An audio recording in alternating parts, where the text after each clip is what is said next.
तो जैसा कि पता है कि आपको अभी सरस्वती पूजा चल रहा था, इसलिए 2 दिन से कोई वीडियो नहीं आ रहा था।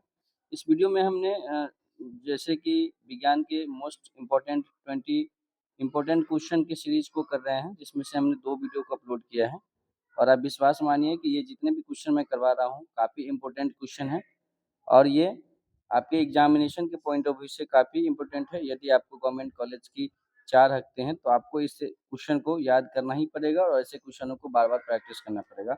इसी सिलसिले में हम साइंस के आज सेट नंबर 3 को लेके आए हैं, जिसमें 20 महत्वपूर्ण आपको क्वेश्चन देखने को मिलेंगे। बाकी आप वीडियो के अंत में कमेंट ज़रूर करिएगा कि आपको नेक्स्ट वीडियो किस टॉपिक पे चाहिए, किस सब्जेक्ट का। ठीक है? तो उससे रिलेटेड हम करेंगे और साथ ही साथ आपके गणित का भी हम time to time video upload करेंगे। चूँकि व्यस्तता के कारण जो है समय नहीं मिल पाने के कारण नहीं हो पाता है, तो आप लोग अपना सजेशन ज़रूर देना दीजिएगा और वीडियो को अंत तक ज़रूर देखिएगा। तो आज का पहला क्वेश्चन है, प्रकाश का शून्यावकाश में वेग अनुमानतः क्या होती है? यानी शून्य में प्रकाश का जो वेग है ना? यानी स्पीड है, वो कितना होता है? तो वो होता है 10 to the power 10 into 8 to the power 3 into 10 to the power 8 metre per second, यानी ऑप्शन नंबर बी इसका करेक्ट ऑप्शन हो जाएगा। ठीक है, ऑप्शन नंबर बी इसका करेक्ट हो जाएगा। मतलब प्रकाश का जो शून्यावकाश यानी जिसको आप निर्वात बोलते हैं, निर्वात में आपने पढ़ा होगा 10th में कि वेग सबसे अधिक यानी 3 गुने 10 के पावर 8 मीटर पर सेकेंड के स्पीड से होता है। ठोस में प्रकाश का वेग सबसे कम होता है। क्वेश्चन अगर आ जाए अगली बार कि सबसे कम प्रकाश का वेग किसमें होता है, तो वो ठोस में होता है और सबसे अधिक आपके निर्वात में होता है यानी शून्य में होता है। रसायन उद्योग में कौन सा तेजाब मूल रासायनिक माना जाता है? तो ये आपके हो जाएंगे H2SO4। ठीक है, जिसको कि आप सल्फ्यूरिक अम्ल के नाम से जानते हैं। तो ये आपका H2SO4 ऑप्शन नंबर सी इसका करेक्ट आंसर हो जाएगा। क्वेश्चन नंबर 3 पे चलेंगे। आंतों के रोगी के निदान में निम्नलिखित किरणों का उपयोग किया जाता है, यानी एक्सरे करने के लिए आंत के रोगी के निदान में एक्सरे का इस्तेमाल किया जाता है। एक्स रे यानी रे मतलब होता है किरण, एक्स किरण। फ्यूज का सिद्धांत क्या है? तो फ्यूज का सिद्धांत किस पे काम करता है? तो ये आपके विद्युत के ऊष्मीय प्रवाह पर काम करता है, जिसका correct answer option number C हो जाएगा। और ये जो फ्यूज होता है वो टीन और सीसा की मिश्र धातु से बना है ना, वो होता है। परमाणु के नाभिक में निम्नलिखित में से कौन से कण होते हैं? तो परमाणु के जो नाभिक में होते हैं वो आपके हो जाते हैं प्रोटॉन और न्यूट्रॉन। ठीक है, परमाणु के केंद्र में एक नाभिक होता है जिसमें धन आवेश यानी प्लस में प्रोटीन और उदासीन में न्यूट्रॉन उपस्थित होते हैं। 76 नंबर सवाल है, दूरदृष्टि निवारण के लिए काम में लेते हैं हम किसको? तो इसका करेक्ट आंसर हो जाएगा उत्तल लेंस को हम दूरदृष्टि के निवारण के लिए लेते हैं। और दूरदृष्टि में क्या होता है? दूरदृष्टि में हमें निकट की वस्तु दिखाई नहीं देती है, ठीक है, और दूर की वस्तु दिखाई देती है। सेम उसी तरीके से निकट दृष्टि दोष में निकट की दिखाई देती है और दूर की नहीं, जो दिखाई देता है वही दृष्टि दोष होता है। तो दूरदृष्टि को खत्म करने के लिए उत्तल लेंस का हम प्रयोग करते हैं। 7वां नंबर सवाल है, दोपहर के 12 बजे किस दिशा में इंद्रधनुष दिखाई देगा? तो ये हो जाएगा आपके यह नहीं देख सकते हैं, यानी दोपहर में आप इंद्रधनुष नहीं देख सकते हैं। इसके पीछे का रीजन क्या है कि दोपहर के समय जो है सूर्य सीधे सिर के ऊपर होता है, हमारे सिर के ऊपर होता है ना, अतः प्रकाश का जो है प्रवर्तन वर्षा की बूंदों में नहीं हो पाता है, इसलिए हमें इंद्रधनुष दिखाई नहीं देता है। तो आप समझ गए होइएगा। दाढ़ी बनाने के लिए काम में कौन से आते हैं? तो ये आपके अवतल दर्पण आते हैं, यानी अवदर्पण मतलब होता है शीशा, आईना जिसको कहते हैं।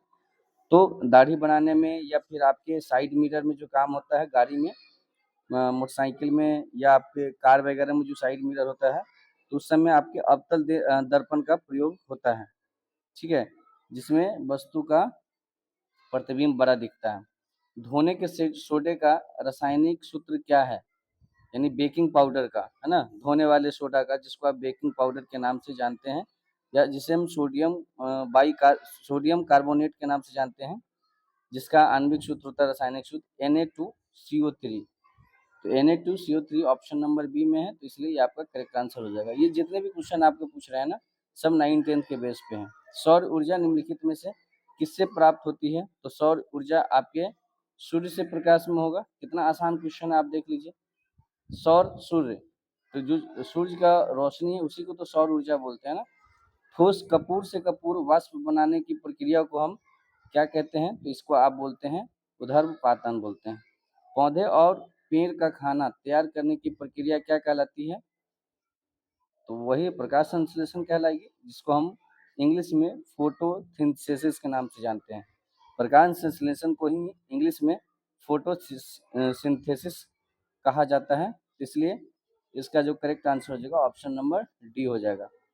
निम्नलिखित में से कौन सा धातु अर्धचालक की तरह ट्रांजिस्टर में प्रयोग होती है? तो इसका करेक्ट आंसर हो जाएगा आपका ऑप्शन नंबर बी, जर्मेनियम। ठीक है, अब 83 में जर्मेनियम धातु का प्रयोग जो है ट्रांजिस्टर में अर्धचालक के रूप में किया जाता है। इसका गलनांक जो है 938.3 डिग्री सेल्सियस होता है ना, और क्वथनांक जो होता है इसका 277.2 डिग्री सेल्सियस होता है। तो जब भी आगे एग्जामिनेशन में इस तरीके का क्वेश्चन है तो आप इसको कर पाएं। जैविक सिस्टम में रासायनिक प्रक्रिया को तेज करने के लिए कैटालाइजिंग में उत्तरदायी पदार्थ कौन होता है? तो इसका करेक्ट आंसर हो जाएगा ऑप्शन नंबर सी, एंजाइम। ठीक है, निम्नलिखित में से किसकी कमी से मनुष्य में मधुमेह रोग हो जाती है? तो मधुमेह आप इसको डायबिटीज के नाम से जानते हैं, वो इंसुलिन की कमी से होती है। और इसीलिए देखिएगा कि जब ग्रामीण क्षेत्र में या फिर आपके जो बुजुर्ग लोग होंगे कोई आस पड़ोस, जिनको भी चिनिया बीमारी जिसको कहते हैं, है ना, मधुमेह रोग हुआ होगा, जिसको डायबिटीज हुआ होगा, तो आप देखते होइएगा वो इंसुलिन की सुई लेते हैं, इंजेक्शन लेते हैं, इंसुलिन की कमी हो गई होती है।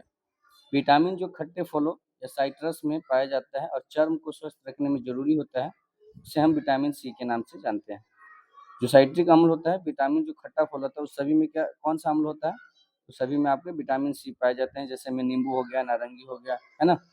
मनुष्य शरीर में खून की शुद्धिकरण प्यूरिफिकेशन की प्रक्रिया को क्या कहा जाता है? तो इसको डायलिसिस कहते हैं, जो प्यूरिफिकेशन करता है। और प्यूरिफिकेशन कौन करता है? तो आपको बता दें कि प्यूरिफिकेशन जो होता है हमारे ब्लड में, वो ब्रिक के द्वारा होता है। ठीक है, तो इस तरीके से आप ध्यान रखिएगा। टरबाइन व डायनमो से बिजली प्राप्त करने में किस ऊर्जा को विद्युत ऊर्जा में परिवर्तित करते हैं? तो इसका करेक्ट आंसर हो जाएगा आपका 88 का यांत्रिक ऊर्जा, जो कि आपके ऑप्शन नंबर देखते हैं किसमें दिया हुआ है। ये तो सामाजिक विज्ञान का, तो इसमें ऑप्शन नंबर है 88 का करेक्ट आंसर हो जाएगा आपका मैकेनिकल ऊर्जा। यांत्रिक को ही मैकेनिकल बोला जाता है। मैकेनिकल इंग्लिश शब्द है और हिंदी में यांत्रिक ऊर्जा के नाम से जानते हैं। पढ़ने में काम आने वाले ग्लासेस यानी जो चश्मा किस प्रकार के लेंस से बनते हैं? तो पढ़ने में के लिए जो हमें बनाया जाता है वो आपको अवतल भी बनता है और उत्तल भी बनता है। तो इस तरीके से दोनों तरीके का आपका लेंस लगाया जाता है ना। पढ़ाई का काम जो है जनरली सामान्य रूप से नज़दीक से किया जाता है, और ब्लैक बोर्ड पर जो टेस्ट को लिखना पढ़ाई का काम है, वो दोनों हैं।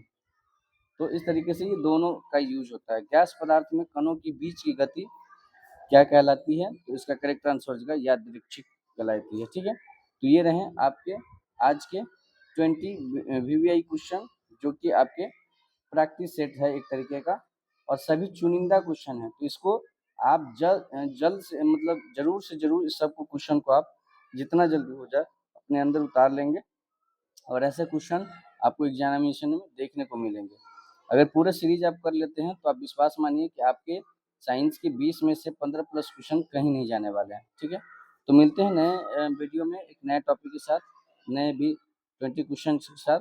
तब तक के लिए आप स्वस्थ रहिए, मस्त रहिए और अपने पढ़ाई में व्यस्त रहिए। Thank you so much. जय हिंद।